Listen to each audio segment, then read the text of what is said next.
this is Kate Berkner with Urban Fitness Twin Cities, and welcome to our follow along video.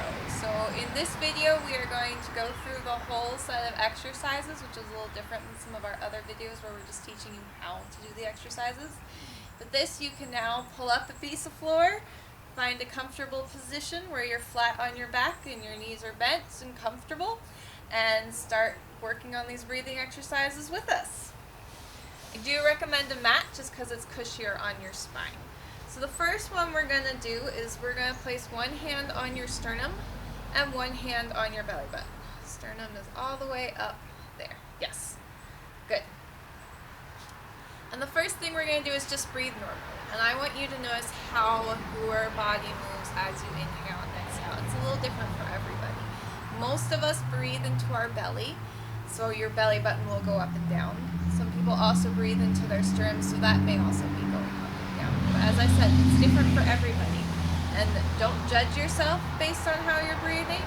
This set of exercises is simply to get you to figure out where your breath is and teach you how to use it and control it. Plus, it's also very relaxing.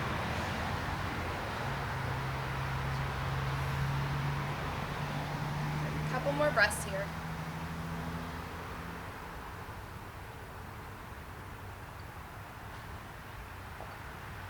Good. Now you're going to pretend there's something heavy on your sternum. Now my husband here, Dan, he is a cat lover. So we're going to pretend he's got a cat that just crawled and sat straight up on his sternum.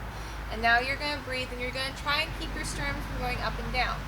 If your sternum already wasn't going up and down, this is going to be really easy for you.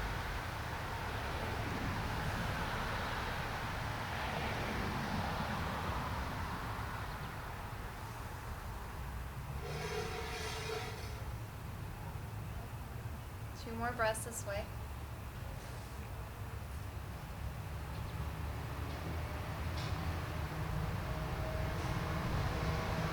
Good. Now you're going to place a second animal, preferably one that will not fight with the first one. Or if you're not an animal person, whatever you care to use as an imaginary object, you're going to place it straight on your belly button. Now your goal is to keep your sternum and your belly button from going up and down.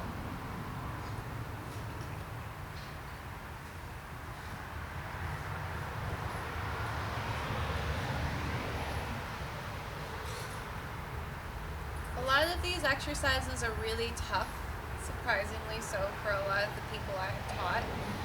Surprisingly for them. I've seen it enough now, but it's perfectly fine.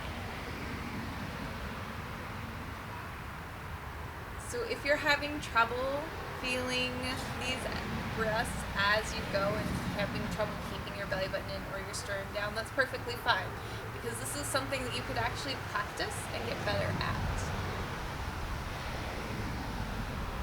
Breathing, unless you're a singer, is not something most of us practice on a regular basis. We just kind of do it.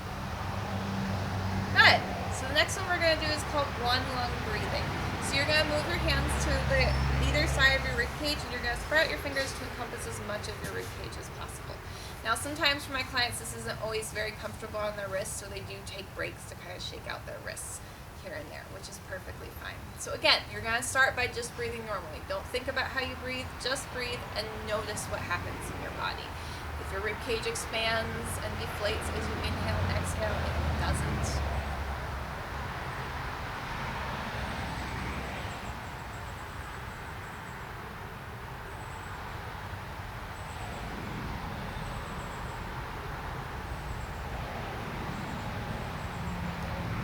More breaths here.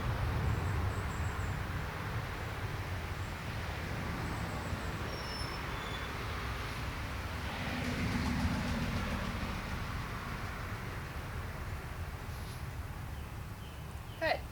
Now, as I said, we're going to do one lung breathing. So you're going to just squeeze one hand on one side of your rib cage, and you're going to try and keep that side of your rib cage still as you try and feel the other side expand as you inhale and deflate as you exhale.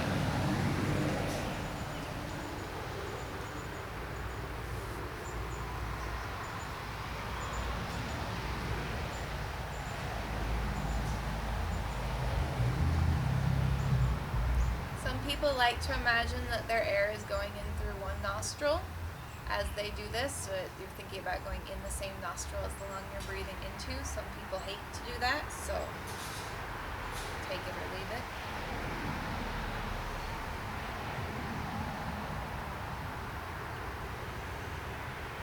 Good. Last breath on this side, and then you'll switch sides.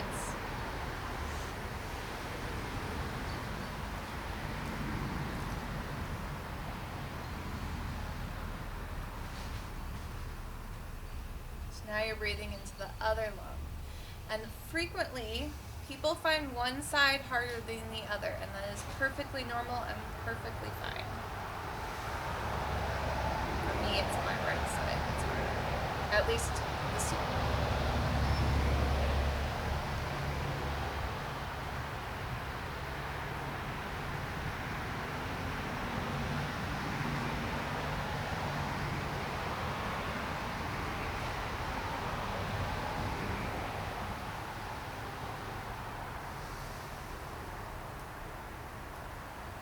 One more breath on this side, then we'll move into our final breathing exercise.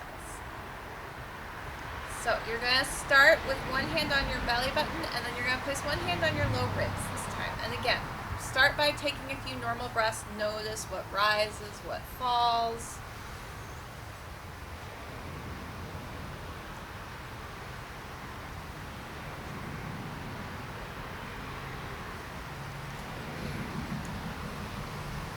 One more breath this way.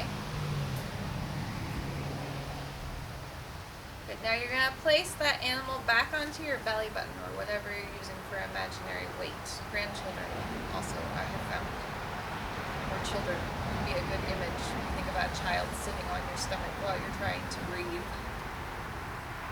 Now if we had 3 hands, I would have you put the other hand on your sternum and try and keep that also stable.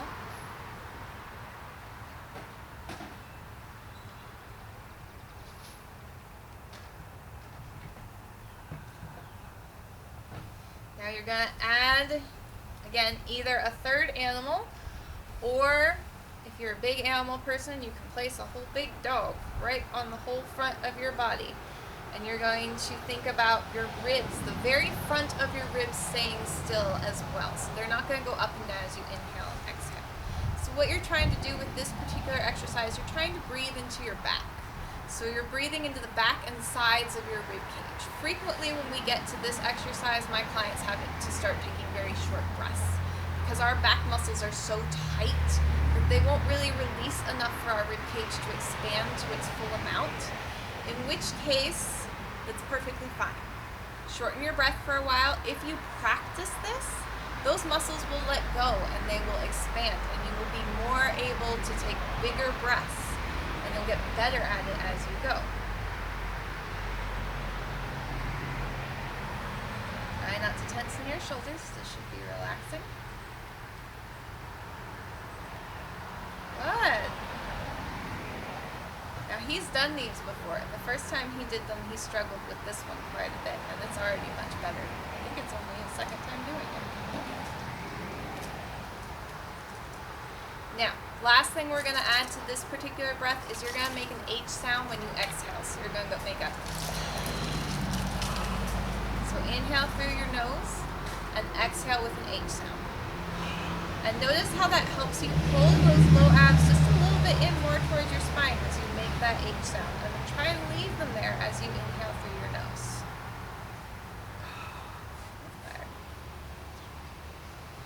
This is how I tell, as a Pilates teacher, this is how I tell my students to breathe when they're doing Pilates ab exercises. A lot of my clients ask me, how do I breathe when I'm holding my abs? How do I breathe? The answer is into the sides and back of your rib cage, and making that H sound can just help you feel those low abs just a little bit more. Good. Last breath here. Try not to breathe quite so hard out. There you go. Good. So hopefully you found these relaxing and helpful. Please feel free to do this video anytime you need to either relax or work on your breathing. As I said, these are exercises, which means you can get better over time. The most important thing with these is to not put any pressure on yourself to be anything. It's just to feel your body and feel your breath and learn to control Thank you so much for watching, and overall, do not forget